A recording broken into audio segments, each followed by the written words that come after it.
ನಿನ್ ಮದ್ವೆಗ್ ವಿಶ್ ಮಾಡಕ್ಕಿಂತ ಮುಂಚೆ ನೀನೊಂದ್ ಮಾತು ಕೇಳ್ಬೇಕಿತ್ತು. ಕೇಳ? ಕೇಳು. ಐಶು, ನಿನ್ಗಿಷ್ಟು ದಿವಸದಲ್ಲಿ ನಿನ್ ಹೃದಯದಲ್ಲಿ ಎಲ್ಲ ಒಂದ್ ಕಡೆ ನಮ್ ಪ್ರೇಮ್ ಬಗ್ಗೆ ಪ್ರೀತಿ ಹುಟ್ಟೇ ಇಲ್ವಾ? ಹುಡುಗಿನ ಒಂದು ಸಲ ನೋಡಿದ ತಕ್ಷಣನೇ ಬಂದು ಪ್ರಪೋಸ್ ಮಾಡ್ಬಿಡೋದು ಪ್ರೀತಿನಾ? 10 ದಿನದಲ್ಲಿ ಪ್ರೀತಿ ಹುಟ್ಟೋ ಹಾಗೆ ನಾನ್ ಮಾಡ್ತೀನಿ ಅಂತ ಚಾಲೆಂಜ್ ಮಾಡಿ ಅವನ್ ಮನೆಗ್ ನನ್ನನ್ ಕರ್ಕೊಂಡ್ ಹೋದ್ನಲ್ಲ, ಆ ಪ್ರೀತಿ ಹುಟ್ಟೋದಕ್ ಸಾಧ್ಯನಾ? ನಿಜ ಹೇಳ ನಂದಿನಿ, ನನಗೆ ಪ್ರೀತಿಯ ಮುಖಗಳನ್ನ ತೋರ್ಸಿದ್ದೆ ಅವನು. ತಾಯಿ ಪ್ರೀತಿ, ತಂಗಿ ಪ್ರೀತಿ, ನಿಮ್ಮಂಥ ಫ್ರೆಂಡ್ಸ್ ಪ್ರೀತಿ ಇದೆಲ್ಲ ಸಿಕ್ಕಿದ್ದೆ ಅವನಿಂದ. ಅವನ್ ಜೊತೆ ನೀವೆಲ್ಲ ಎಷ್ಟು ಖುಷಿಯಿಂದ ಇರ್ತಾ ಇದ್ರಿ. I like his character. ಒಂದು ಹ್ಯಾಪಿ ಫ್ಯಾಮಿಲಿ ಹೇಗಿರುತ್ತೆ ಅಂತ ಗೊತ್ತಾಗಿದ್ದೆ ಅವನಿಂದ.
ಒಂದ್ ನಿಮಿಷ ಅಮ್ಮ. ಯಾರೋ ಮಾತಾಡು. ಐಶ್ವರ್ಯ. ಹಲೋ. ಹಾಯ್ ಆಂಟಿ, ಹೇಗಿದ್ದೀರಾ? ಐಶ್ವರ್ಯ, ಚೆನ್ನಾಗಿದೆಯಮ್ಮ? ಏನು ಚೆನ್ನಾಗಿದ್ದೇನೆ ಆಂಟಿ.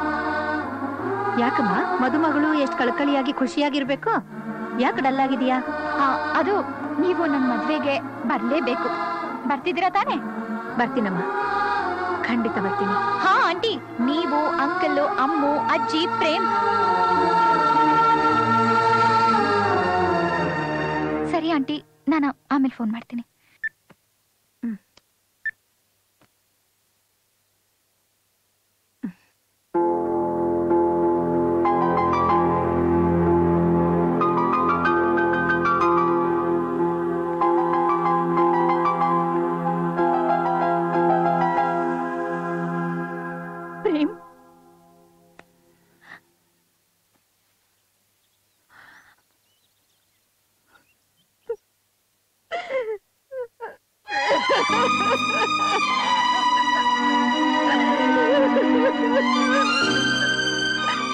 ಅಪ್ಪ ಅಮ್ಮ ಸಂತೋಷವಾಗಿ ಹೋಗ್ಬಿಟ್ಟು ಬನ್ನಿ. ಸಂತೋಷ? ಈ ಸ್ಥಿತಿಲಿ ನೀನು ಊರ್ ಬಿಟ್ಟು ಹೋಗ್ಬೇಕಲ್ಲಪ್ಪ. ಅವನ್ ಯಾವನೋ ಹೇಳ್ತಾನೆ ಅಂತ ನಾನ್ ಯಾಕೆ ಊರ್ ಬಿಟ್ಟು ಹೋಗ್ಲಿ? ಪ್ರೇಮ್, ಆ ದೇಶಪಾಂಡೆ ಎಂತವನು ಅಂತ ಇಡೀ ಊರಿಗೆ ಗೊತ್ತು. ಹೀರೋ ಒಬ್ಬ ಮಗನ್ನ ಕಳ್ಕೊಳಕ್ಕೆ ನಾನ್ ತಯಾರಾಗಿಲ್ಲ ಕಣೋ. ನಿನಗೆ ನನ್ ಮೇಲೆ ನಂಬಿಕೆ ಇಲ್ವಮ್ಮ? ನಂಬಿಕೆ ಪ್ರಶ್ನೆ ಅಲ್ಲಪ್ಪ, ತಲೆ ಗಟ್ಟಿ ಅಂತ ಬಂಡೆಗೆ ಯಾರಾದ್ರೂ ಜಜ್ಕೋತಾರ ನೋಡು. ತಾಯಿ ತಂದೆ ಮೇಲೆ ನಿನಗೆ ಗೌರವ ಇದ್ರೆ ನೀನಿಲ್ಲಿ ಇರ್ಬೇಡ. ಬೇಣು, ಏನ್ ಮಾತಾಡ್ತಾ ಇದ್ಯೋ? ಅಮ್ಮ ನೀ ಸುಮ್ನೆನಮ್ಮ. ಪರಿಸ್ಥಿತಿ ಏನು ಅಂತ ನಿನ್ಗೆ ಅರ್ಥ ಆಗಿದೆ ತಾನೆ? ಪ್ರೇಮ್, ನಾವು ಹೋಗ್ಬೇಕು ಅಂತ ಹೋಗ್ತಾ ಇಲ್ಲಪ್ಪ, ಆ ಹುಡುಗಿಗೋಸ್ಕರ ಹೋಗ್ತಿದೀವಿ. ಅದಕ್ಕಿಂತ ಹೆಚ್ಚಾಗಿ ಅಳ್ಬೇಡಮ್ಮ. ನೀನ್ ಹೋಗ್ತಾ ಇರೋದು ನಾನ್ ಇಷ್ಟಪಟ್ಟಿರೋ ಹುಡುಗಿ ಮದ್ವೆಗ್ ತಾನೆ. ಅವಳು ನನ್ನ ಇಷ್ಟಪಡ್ತಾ ಇದ್ರೆ ಏನಂತೆ, ಅವಳು ಚೆನ್ನಾಗಿರ್ಲಿ ಅನ್ನೋದೇ ನನ್ನ ಆಸೆ. ನಡಿ.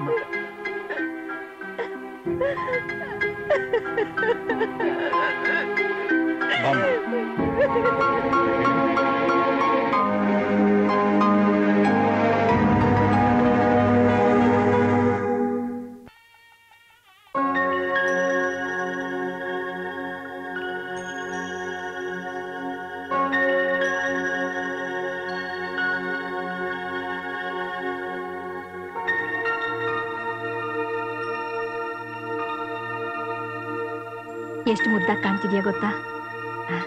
ನನ್ ದೃಷ್ಟಿನೇ ತಗಲುತ್ತೆ. ಲಲಿತಾ, ಮುಹೂರ್ತ ಗೊತ್ತಾಗ್ತಾ ಇದೆ, ಬಾ. ಅಂಕಲ್ ಬನ್ನಿ ಇಲ್ಲಿ. ಏನಮ್ಮ? ಇಲ್ಲಿ ನಿಂತ್ಕೊಳ್ಳಿ. ನೀವು ಬನ್ನಿ ಆಂಟಿ. ಆಶೀರ್ವಾದ ಮಾಡಿ.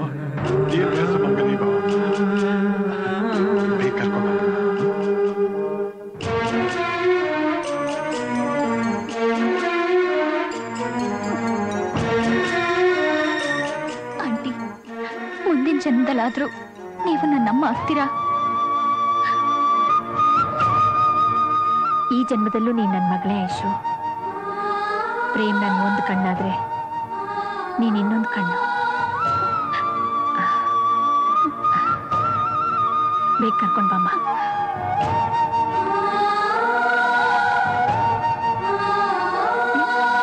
ಯಾಕೆ ನಂದಿನಿ ಹಾಗೆ ನೋಡ್ತಾ ಇದೀಯಾ? ಏನಿಲ್ಲ ಐಶು, ನಿನ್ ಮದ್ವೆಗ್ ವಿಶ್ ಮಾಡಕ್ಕಿಂತ ಮುಂಚೆ ನೀನೊಂದ್ ಮಾತು ಕೇಳ್ಬೇಕಿತ್ತು. ಕೇಳ? ಕೇಳು. ಐಶು, ನಿನ್ಗಿಷ್ಟು ದಿವಸದಲ್ಲಿ ನಿನ್ ಹೃದಯದಲ್ಲಿ ಎಲ್ಲ ಒಂದ್ ಕಡೆ ನಮ್ ಪ್ರೇಮ್ ಬಗ್ಗೆ ಪ್ರೀತಿ ಹುಟ್ಟೇ ಇಲ್ವಾ? ಹುಡುಗಿನ ಒಂದು ಸಲ ನೋಡಿದ ತಕ್ಷಣನೇ ಬಂದು ಪ್ರಪೋಸ್ ಮಾಡ್ಬಿಡೋದು ಪ್ರೀತಿನಾ? 10 ದಿನದಲ್ಲಿ ಪ್ರೀತಿ ಹುಟ್ಟೋ ಹಾಗೆ ನಾನ್ ಮಾಡ್ತೀನಿ ಅಂತ ಚಾಲೆಂಜ್ ಮಾಡಿ ಅವನ್ ಮನೆಗ್ ನನ್ನನ್ ಕರ್ಕೊಂಡ್ ಹೋದ್ನಲ್ಲ, ಆ ಪ್ರೀತಿ ಹುಟ್ಟೋದಕ್ ಸಾಧ್ಯನಾ? ನಿಜ ಹೇಳ ನಂದಿನಿ, ನನಗೆ ಪ್ರೀತಿಯ ಮುಖಗಳನ್ನ ತೋರ್ಸಿದ್ದೆ ಅವನು. ತಾಯಿ ಪ್ರೀತಿ, ತಂಗಿ ಪ್ರೀತಿ, ನಿಮ್ಮಂಥ ಫ್ರೆಂಡ್ಸ್ ಪ್ರೀತಿ ಇದೆಲ್ಲ ಸಿಕ್ಕಿದ್ದೆ ಅವನಿಂದ. ಅವನ್ ಜೊತೆ ನೀವೆಲ್ಲ ಎಷ್ಟು ಖುಷಿಯಿಂದ ಇರ್ತಾ ಇದ್ರಿ. I like his character. ಒಂದು ಹ್ಯಾಪಿ ಫ್ಯಾಮಿಲಿ ಹೇಗಿರುತ್ತೆ ಅಂತ ಗೊತ್ತಾಗಿದ್ದೆ ಅವನಿಂದ. ಅವನು ಕೂಡ 10 ದಿನ ನನ್ ಜೊತೆ ಮಾತಾಡ್ದೇನೆ ನನ್ ಮನಸ್ಸಿಗೆ ಹತ್ರ ಆಗ್ತಿದ್ದ. ಬಟ್ ನಾನ್ ತಕ್ಷಣ ಅಲರ್ಟ್ ಆಗ್ತಿದ್ದೆ. ಬಿಕಾಸ್ ಅವನ ಅಹಂಕಾರ ಇತ್ತಲ್ಲ, ಅದು ನನಗೆ ಅವನ್ ಪ್ರೀತಿಯಿಂದ ದೂರ ಇರೋ ಹಾಗೆ ಮಾಡ್ತಾ ಇತ್ತು. ಅವನ ಕೊಬ್ಬಿಗೆ ನಾನ್ ಕೊಡೋ ಪನಿಷ್ಮೆಂಟ್ ಏನು ಗೊತ್ತಾ? ನನಗ ಅವನ ಮೇಲೆ ಪ್ರೀತಿ ಇದ್ರು ಜೀವನ ಪೂರ್ತಿ ಅವನ ಪ್ರಪೋಸಲ್ನ ನಾನು ಆಕ್ಸೆಪ್ಟ್ ಮಾಡಲ್ಲ. ಸ್ಟುಪಿಡ್, ನೀನ್ ಹೀಗ್ ಮಾಡೋದ್ರಿಂದ ನಿನಗ್ ನೀನೇ ಮೋಸ ಮಾಡ್ಕೋತಾ ಇದ್ಯಾ. ಹೌದು ಕಣೆ, ಅವ್ನು ನೀನ್ ನೋಡಿದ ತಕ್ಷಣ ಪ್ರಪೋಸ್ ಮಾಡ್ಲಿಲ್ಲ, ಪ್ರೀತಿ ಮಾಡ್ದ. ಎಷ್ಟೋ ಪ್ರೇಮಿಗಳಿಗೆ ತನ್ ಪ್ರಾಣನೇ ಒತ್ತೆ ಇಟ್ಟು ಮದ್ವೆ ಮಾಡಿಸ್ದವನ್ಗೆ ಪ್ರೀತಿ ಎಷ್ಟು ಪ್ರೆಷಸ್ ಅಂತ ಗೊತ್ತಿರೋದಿಲ್ವಾ? ಅವ್ನ್ ನಿನ್ನ ಮೊದಲನೇ ಸಲ ನೋಡಿದಾಗ ತನ್ ಮೈ ಮರೆತು ಸಾಯೋ ಹಾಗೆ ತಿಂದಿದ್ದ. ಇನ್ನೊಂದ್ಸರಿ ನೋಡಿದಾಗ ನಿನಗೆ ಎಂಗೇಜ್ಮೆಂಟ್ ಆಗ್ತಿತ್ತು. ನೀನ್ ದೇಶಪಾಂಡೆ ಮಗಳು, ಶ್ರೀಮಂತ ಅಂತ ಅವ್ನು ನಿನ್ ಪ್ರೀತಿ ಮಾಡ್ಲಿಲ್ಲ. ಅವನ್ ಹೃದಯದಲ್ಲಿದ್ದ ಪ್ರೀತಿಗೆ ನೀನೊಂದ್ ಪ್ರತಿರೂಪ ಆಗಿ ಬಂದಿದ್ದೆ. ಅವನಿನ್ನ ಪ್ರೀತಿಸ್ತಿಲ್ಲ ಐಶ್ವರ್ಯ, ನಿನ್ನ ಆರಾಧಿಸ್ತಾ ಇದ್ದಾನೆ.